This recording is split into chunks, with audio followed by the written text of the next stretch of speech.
Assalamualaikum warahmatullahi wabarakatuh. Salam sejahtera bagi kita semua. Perkenalkan, saya Dimas Dwi Saputra, dosen tetap program studi Sarjana Terapan Promosi Kesehatan, Politeknik Kesehatan Kemenkes Malang. Video ini merupakan bagian dari pernyataan diri dalam unjuk kerja Tridharma Perguruan Tinggi atau disebut PDD OK TPT untuk sertifikasi dosen tahun 2026. Khususnya dalam aspek pengajaran.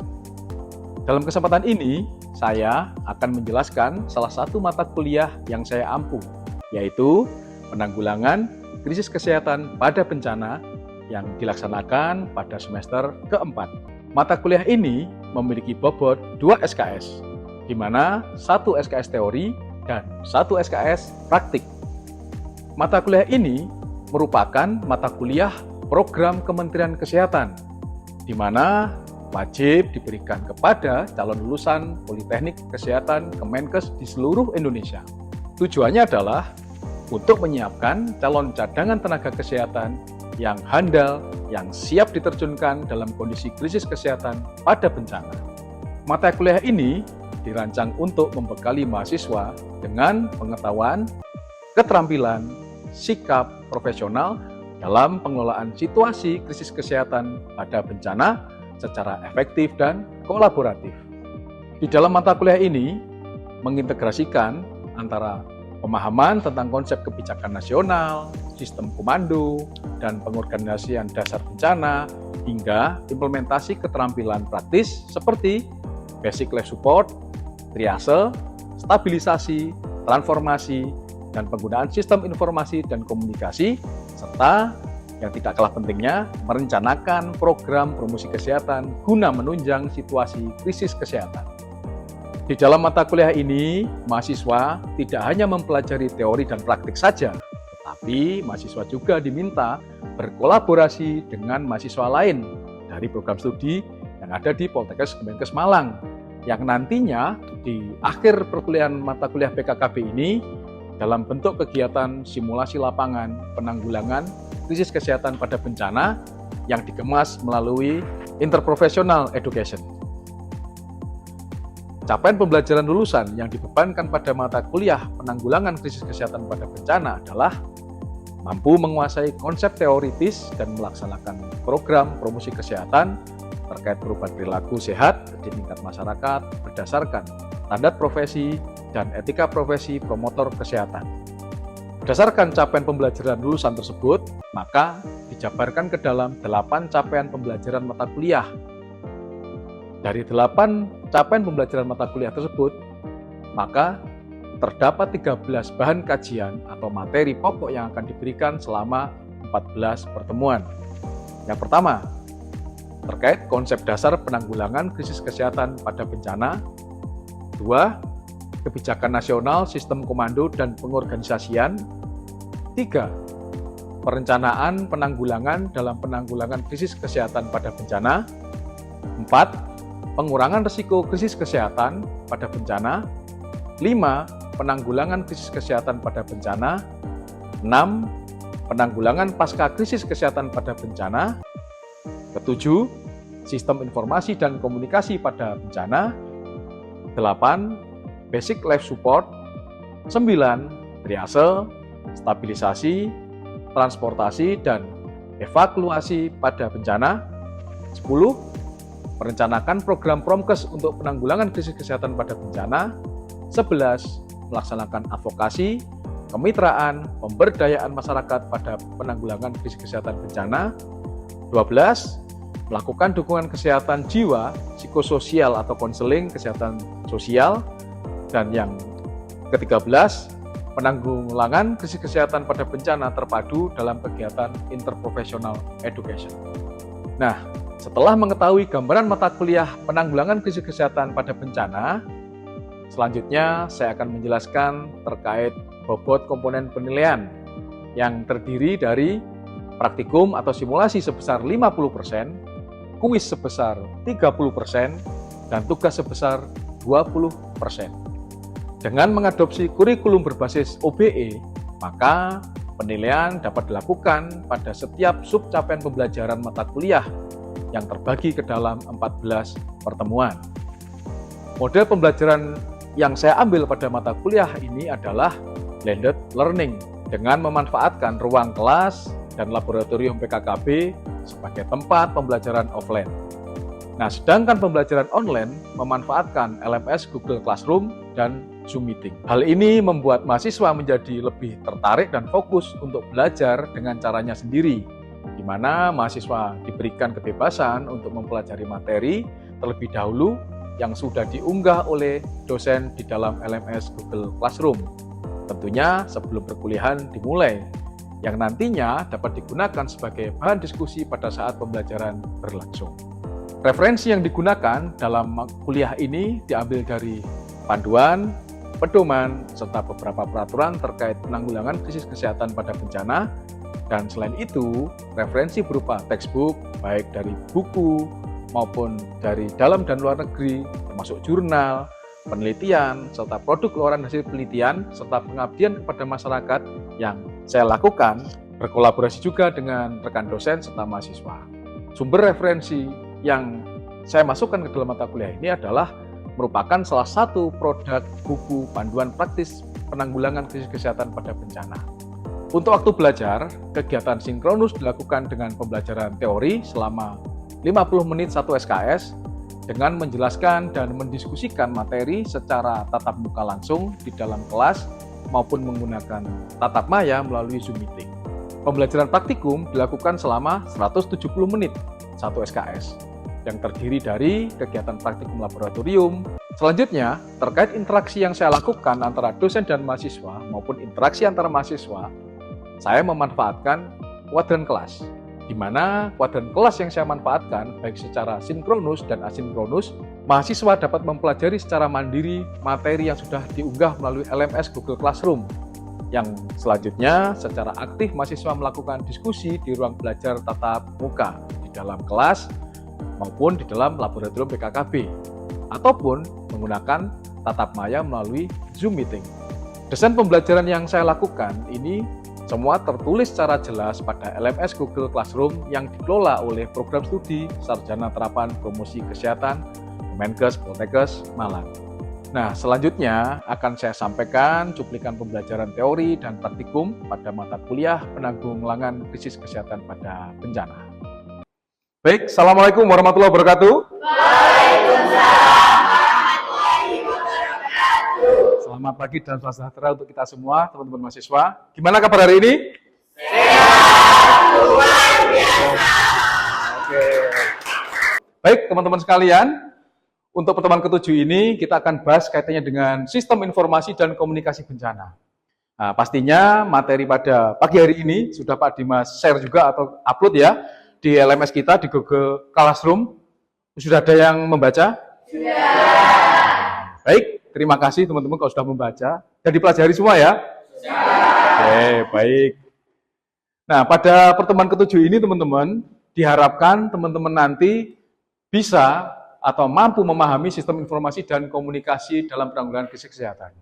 Nah, jadi karena teman-teman itu adalah tenaga promkes, tentunya salah satu hal yang harus bisa dilakukan adalah atau sebagai hal yang harus bisa dikuasai adalah komunikasi, betul ya? Maka dari itu kita nanti mencoba untuk menjelaskan apa-apa saja yang nanti harus kita lakukan atau kita siapkan di dalam komunikasi dan sistem informasi kebencanaan. Pada kesempatan ini teman-teman, kita nanti akan membahas 4 sub pokok bahasan atau 4 topik pembahasan. Yang pertama adalah pengertian sistem informasi dan komunikasi bencana. Yang kedua, konsep dasar sistem informasi dan komunikasi bencana. Dan yang ketiga, pengenalan alat komunikasi bencana. Dan yang terakhir, penggunaan alat komunikasi bencana. Seperti yang Pak Dimas sudah bawa ini ya teman-teman ya. Yang pertama adalah pengertian sistem informasi dan komunikasi bencana teman-teman. Kalau kita lihat definisinya, merupakan jejaring terintegrasi yang berfungsi mengumpulkan, mengolah, menganalisis, dan menyebarkan data serta instruksi terkait kebencanaan secara cepat dan akurat. Kalau kita lihat di sini, kita amati, berarti sistem informasi dan komunikasi itu harus dilakukan secara terintegrasi. Berarti terkoneksi, berarti harus bersama-sama, tidak bisa dilakukan oleh satu pihak dan pihak yang tidak saling berhubungan. Semua harus punya terintegrasi atau menjadi satu. Nah, ini terkait konsep dasar sistem informasi dan komunikasi bencana, teman-teman ya. Kalau kita singkat di sini ada KIKK. Untuk K yang pertama adalah komunikasi. Ya. Merupakan proses penyampaian dan pertukaran pesan secara efektif. Nah, jadi dilakukan untuk tadi dalam kita pengambilan data tadi kan pesan itu kan informasi kan ada banyak ya teman-teman ya. Nah, kita kelola, kita serap dalam bentuk komunikasi ini. Terus yang kedua informasi. Nah, informasi merupakan data atau fakta yang diolah menjadi sesuatu yang bermakna atau bermanfaat. Jadi dari data-data yang kita ambil tadi teman-teman, itu kita olah sehingga menjadi sebuah informasi. Nah, yang kedua adalah koordinasi teman-teman. Koordinasi di sini dimaksud adalah proses pengaturan dan penyelarasan kegiatan agar berjalan selaras menuju tujuan bersama. Jadi berdasarkan informasi yang kita dapatkan, kita itu bisa melakukan suatu koordinasi kepada pihak-pihak yang terkait. Kalau bisa di kebencanaan ada Dinas Kesehatan, BPBD, baik di provinsi maupun kabupaten kota, ya tergantung eskalasi dari bencananya. Bisa dari PMI, dari relawan, dan lain sebagainya. Nah, yang terakhir atau yang ketiga adalah kerjasama. Karena adanya data atau informasi yang sudah valid, dikoordinasikan secara tepat, maka yang terakhir kita sudah harus melakukan suatu kerjasama. Nah, kerjasama yang dimaksud di sini adalah bekerja bersama dengan saling mendukung untuk mencapai tujuan yang sama, yaitu penanggulangan krisis kesehatan. Oke, dari sini bisa dipahami ya, teman-teman ya? Oke, baik. Saya lanjutkan kembali. Nah, sekarang POV-nya apa? Point of view-nya apa? Kalau kita sudah belajar sedikit tadi ya di pembukaan atau di awalan tadi, kunci keberhasilan penanggulangan krisis kesehatan itu adalah pengelolaan informasi dan komunikasi, teman-teman. Nah, jadi proses informasi dan komunikasi ini ternyata dua hal yang vital ya, teman-teman ya. Tanpa adanya informasi dan komunikasi, maka di dalam kita menanggulangan krisis kesehatan atau dalam kita memberikan upaya, itu tidak bisa optimal. Nah, namun pada saat kondisi bencana tadi kan Pak Dimas sudah sampaikan tuh, kondisinya crowded, chaos, ya. Maka kita harus tahu kira-kira apa yang bisa kita jangkau atau alat atau piranti apa atau device apa yang bisa kita gunakan untuk membantu komunikasi kita. Nah, tentunya berbeda teman-teman ya, kondisi kalau kita normal seperti ini di dalam kelas, semua terkendali, itu berbeda. Nah, tetapi kalau kondisi bencana tentu saja itu membutuhkan device yang berbeda dengan kondisi normal. Selanjutnya, untuk data tadi, data yang kita kolek atau kita dapatkan dari hasil komunikasi tadi harus kita olah dengan cara yang cepat, tepat, dan akurat. Nah, tadi sudah kita bahas ya di slide sebelumnya ya teman-teman ya. Nah, sekarang tujuannya apa?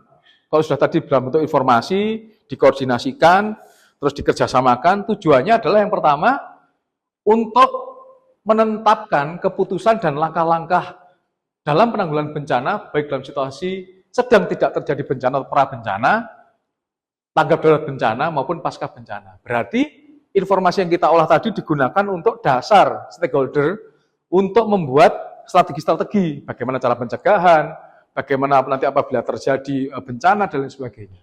Jadi data kita itu nanti sebagai dasar kebijakan. Itu yang pertama. Nah, yang kedua, digunakan untuk kegiatan mitigasi. Nah, mitigasi itu apa teman-teman? Mitigasi merupakan upaya yang dilakukan untuk mengantisipasi apabila bencana tersebut terjadi. Maka dari itu kalau kita lihat mitigasi itu dilakukan pasti di dalam prabencana. Contohnya adalah simulasi yang nantinya teman-teman di pertemuan terakhir ya, itu nanti ada yang namanya interprofessional education, nanti dengan prodi yang lain kita melakukan simulasi lapangan. Nah, nanti kaitannya dengan kolaborasi upaya kegiatan mitigasi. Nah, sekarang kita bahas terkait dengan handy-talkie, teman-teman. Handy-talkie merupakan sebuah alat komunikasi yang bentuknya mirip dengan telepon genggam yang dapat mengkomunikasikan dua orang atau lebih dengan menggunakan gelombang radio, seperti yang tadi Pak Dimas sampaikan. Jadi frekuensi yang ada di sini adalah frekuensi radio. Nah, teman-teman masih punya radio nggak di rumah untuk didengarkan atau radio FM, ada yang pernah punya? Masih ya? Nah, frekuensinya sama teman-teman. Perbedaannya dia bisa berkomunikasi dua arah. Nah, HT ini yang membedakan dengan alat komunikasi yang lain adalah dia menggunakan sistem PTT atau push to talk. Jadi dia pencet dulu baru berbicara. Yang nanti akan kita praktekkan bersama-sama ya teman-teman ya. Nah, sekarang bagian-bagian dari handy talkie atau HT teman-teman. Kalau kita lihat di sini, ini ada bagian antena. Ya, ada antena ya. Antena ini tujuannya untuk memancarkan dan menangkap sinyal atau frekuensi tadi. Yang kedua, tentu bagian PTT-nya, push to talk-nya ya. Biasanya di sebelah kanan dari alat atau dari HT ini. Itu tujuannya nanti untuk melakukan pembicaraan dengan cara menekan. Yang kedua ada tombol samping ya. Ini ada tombol 1 dan 2, ini bisa untuk setting. Terus selanjutnya ada layar ya. Ada layar monitor ya, kelihatan ya? Kelihatan ya? Dan nanti kita melihat untuk apa? Melihat frekuensinya sama apa enggak dengan HT yang akan kita kontak dan sebagainya, melihat frekuensinya. Terus selanjutnya ada lubang mikrofon kecil teman-teman. Coba kalau dilihat bisa ya. Nah, ini sama seperti mikrofon di handphone teman-teman, tapi di sini dia punya di bagian atas yang menyatu dengan speaker. Nah, jadi speakernya ini loudspeaker semua ya teman-teman ya. Kecuali kalau kita menggunakan handsfree itu baru bisa. Tapi kalau tidak digunakan dia akan muncul seperti loudspeaker. Nah, itu terkait dengan bagian-bagiannya teman-teman. Selanjutnya terkait frekuensi. Frekuensi handy talkie itu ada dua jenis. Yang pertama ada VHF dan UHF. Bedanya apa? Bedanya di rentang frekuensinya, teman-teman.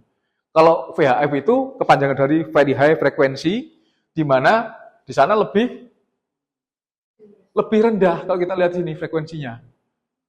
Nah, tentu saja ada juga yang UHF atau ultra high frekuensi. Berarti dia lebih tinggi. Kalau kita lihat di sini kan frekuensinya rentangnya lebih tinggi ya, teman-teman ya.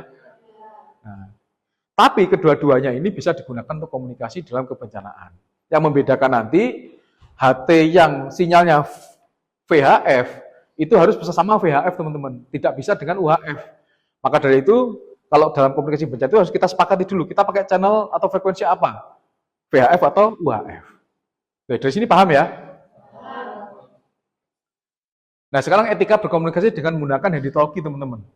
Yang pertama adalah atur jarak radio HT. Nah, jadi istilahnya mengatur antara kita berbicara dengan jarak alat yang kita gunakan.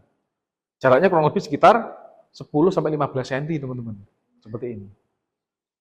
Bisa dibayangkan ya? Oke. Tidak boleh terlalu mepet ya. Nah, nanti tidak jelas. Terus yang kedua adalah radio HT harus dalam posisi tegak. Kenapa kok bisa harus posisi tegak? Ada yang tahu? Kenapa kok enggak miring saja? Kenapa tidak ada bawah misalnya? Kira-kira ada yang bisa menjelaskan? Saya Pak. Oke, silakan. Baik, kalau menurut saya pribadi ya Pak, nanti kalau salah mau dikoreksi. Ya, nggak apa-apa. Saya pribadi itu mungkin dari posisi speakernya Pak. Oke. Jadi posisi speaker itu diletakkan di bagian atas, bagian depan. Jadi ketika mau komunikasi nanti bisa mudah. Oke, memudahkan komunikasi karena speakernya ada di bagian atas. Ya. Oke. Baik, beri tepuk tangan teman-temannya. Saya tambahkan ya teman-teman ya. Kenapa kok HT itu harus tegak ke atas penggunaannya? Pertama karena ingat, ini adalah ada antena. Sinyal itu ada di posisi atas. Sehingga apa? Karena dia dengan bergelombang tadi sinyal itu, dia lebih mudah menangkap sinyal dalam kondisi tegak. Itu salah satunya. Salah satunya benar yang disampaikan oleh Mas Naim tadi ya, karena speakernya ada di atas sehingga harus menghadap tegak, Pak. Oke. Selanjutnya, melakukan panggilan maksimal 3 kali, teman-teman. Panggilan yang seperti apa? Kalau kita memanggil rekan kita yang membawa HT, misalnya kita manggil, Pak Naim, monitor Pak Naim 1. Ya. Pak Naim, monitor Pak Naim 2. 3. Pak Naim, monitor Pak Naim 3. Kalau nggak dijawab berarti kita cukup tidak perlu melanjutkan lagi, karena mungkin HT-nya tidak sedang dibawa dan lain sebagainya. Itu etika, teman-teman ya. Selanjutnya adalah tekan tombol PTT terlebih dahulu, kurang lebih 2 detik, kemudian baru bicara. Jadi yang Pak Dimas sampaikan di awal tadi, kita tekan dulu tombol sampingnya ini, PTT-nya, baru kita ngomong. Tekan, cek 1, 2, 3, cek 1, 2, 3, kita lepas. Jadi ada jeda 2 detik sebelum kita ngomong. Oke, baik teman-teman sekalian, kita tadi sudah mereview bersama-sama, kita belajar bersama-sama terkait teorinya seperti apa, penggunaan informasi dan komunikasi bencana, termasuk peralatannya apa saja. Jadi tahu ya? Oke. Untuk itu, kita sekarang coba praktik bermain peran atau role play. Nah, tentu saja ini teman-teman suka ya kalau kita praktik langsung, Pak, langsung dicoba dan lain sebagainya ya kan. Timbang kita banyak ini ya diskusi, nanti kita belajar bersama-sama. Baik, teman-teman sekalian, di sini kalau kita lihat, kita nanti role play menjadi tim komando atau di tenda komando itu ada seperti apa ini? Ada Kadinkes, ada Bupati bahkan ya, terus ada lagi BPBD dan lain sebagainya. Kita coba berkomunikasi selayaknya terjadi bencana subuhan. Nanti Pak Dimas akan sampaikan narasinya, ya, narasinya nanti seperti apa di sini, dan nanti teman-teman akan punya peran masing-masing, entah sebagai kepala BPBD atau Kalaksa BPBD ya, Kadinkes, kepala rumah sakit lapangan, PSC 9. Kira-kira bisa dipahami? Bisa. Baik, tepuk tangan untuk teman-teman yang sudah menerima peran. Baik teman-teman sekalian, selanjutnya ada narasi skenario tanggap darurat bencana. Nah, di sini saya minta bantuan salah satu teman, siapa yang bisa membaca narasinya? Oke, silahkan. Pada tanggal 1 Juli 2023, BMKG Jawa Timur mengeluarkan peringatan dini cuaca ekstrim kepada masyarakat dan akan menimbulkan potensi banjir besar serta angin kencang dan tanah longsor di beberapa daerah Jawa Timur dan Malang Raya. Curah hujan dengan intensitas tinggi tercatat pada tanggal 1 Juli 2023 sebesar 200 mm dan tanggal 4 Juli sebesar 500 mm di Kabupaten Malang. Oke, baik. Terima kasih. Jadi yang sudah bermain peran tadi, ada Kadinkes, ada KBBPD, ada Katim RSL, sama satunya PSC 9. Persiapan ya. Narasinya sudah dipahami ya? Sudah? Oke, baik. Silahkan bisa dimulai dialognya. Akan kami siapkan di PSC 119 segera menuju lokasi untuk melakukan pertolongan darurat.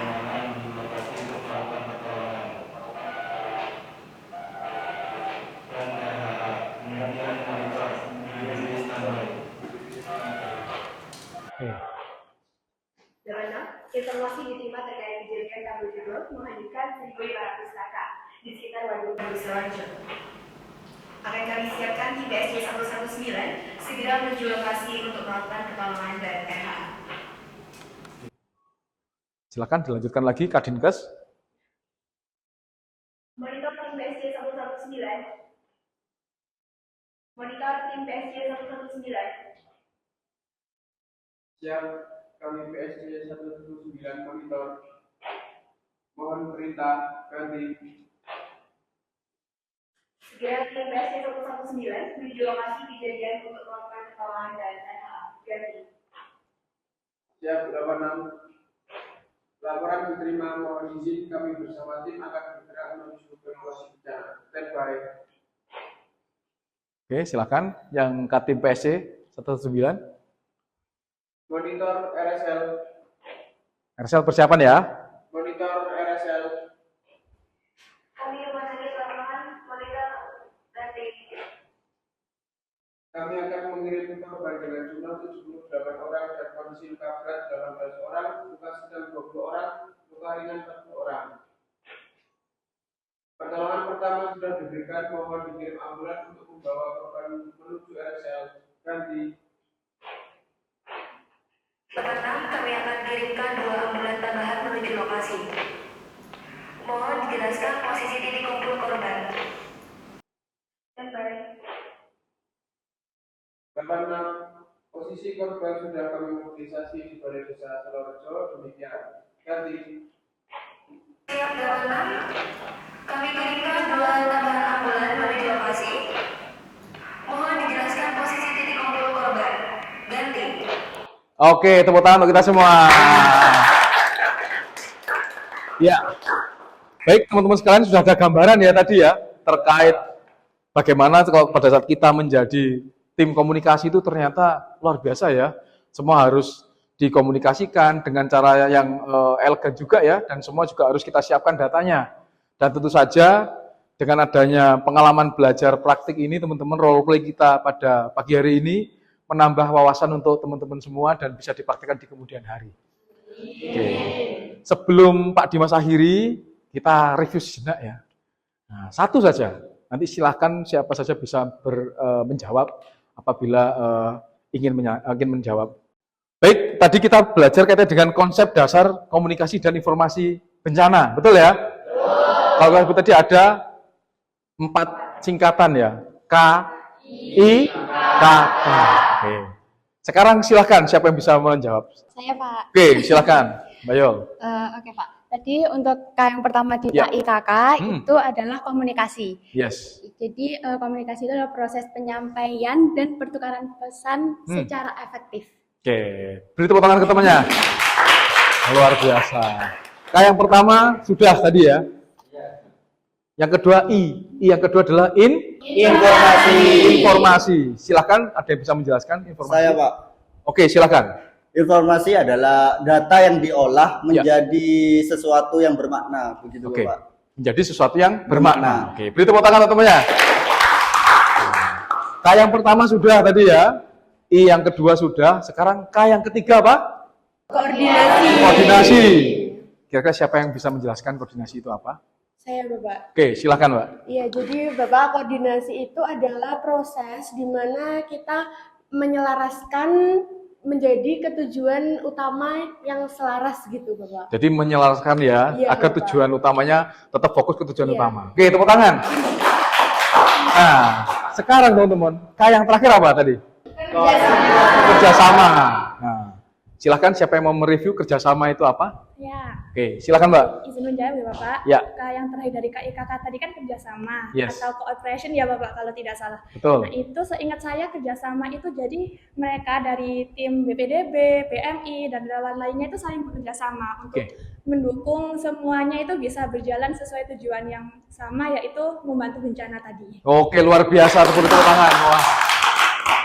Baik, teman-teman sekalian, saya rasa teman-teman sudah cukup ya waktu kita untuk menyudahi perkuliahan pada pagi hari ini di pertemuan ke-7.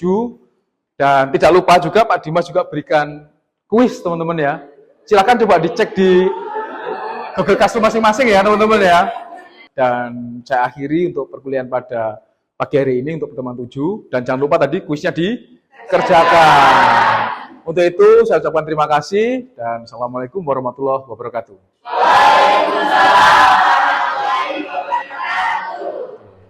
Terima kasih telah menyaksikan video pernyataan diri PDD UKTPT untuk sertifikasi dosen tahun 2026. Saya Dimas Dwi Gasa Putra. Wassalamualaikum warahmatullahi wabarakatuh.